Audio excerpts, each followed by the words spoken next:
Hello, I'm Jerome Glenn.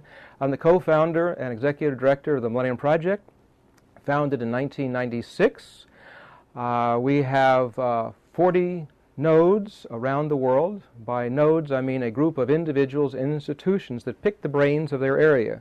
We send out questions like who knows the most about energy or environment or whatever the issue happens to be, and they find the best people that they can find in terms of people in governments and corporations and universities, NGOs and UN systems, so that we have sort of a trans-institutional assessment of what's happening around the world in the future.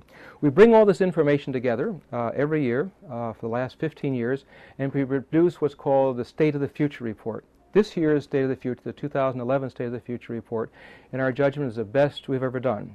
I want you to please look at the executive summary. It's only 6-7 pages. It pulls everything together. It's online at the Millennium Project or millennium-project.organization.org, and you can download that, and it'll be in different languages, in Chinese and Korean and French and Spanish and so forth. This overview that we provide is not on behalf of a particular ideology or a particular nation or a particular issue. We have needed a global think tank on behalf of us human beings, not on behalf of any of these particular sectors. The World Bank does it in terms of economics. World Health does it in terms of health, of course. The Millennium Project tries to do an overview of the planet, how we're doing in general. So we're as interested in the future of the arts as we are on how to counter organized crime or environment or ethics. We have 15 global challenges that we take a look at, and then we have a State of the Future report that gives a report card of how we're all doing in terms of what people have assessed around the world are important to measure about the future. This is the State of the Future Index.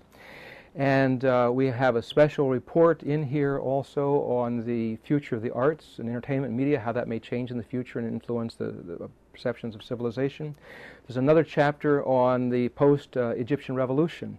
There's an ongoing assessment by Egyptians going on right now that we stopped to pull out where we were at that point, and we put it in the State of the Future, but it's an ongoing assessment of what are the priorities, what the government wants to do, what the people want to do, how things can go well, how things can get messed up in the revolution.